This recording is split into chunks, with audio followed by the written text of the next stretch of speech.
来继续来看高雄一个28岁小姐到高雄的中间病院来看医生，医生发现伊的下肢有血热，怀疑是拄生囝生了，都甲追问婴仔下落，嘛赶紧来报警。这警方赶到凤山瑞兴路的报环边，找到小男婴伫伫塑胶袋仔内底，已经明显死亡。这个28岁妈妈嘛，互警察带回侦办。 半暝救护车驶正紧去到报环边到位时，已经有真侪警察伫现场，因为有一个倒出去的查甫婴被放杀伫遮，要急救嘛袂赴啊。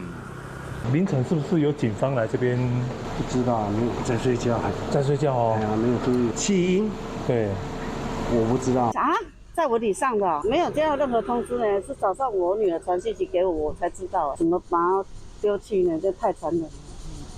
才听得好痛。凤山瑞兴路的报环，今仔日有一个28岁姓郭小姐，敢若是伫厝内早产了后，将有栽大的查甫婴带入塑胶袋内底，去到报环甲弹掉。透早点外，由因老母背去中间病院，是讲医生发觉讲伊人真虚弱，下身有血。一个问者知讲伊倒生一个囡仔，赶紧报警。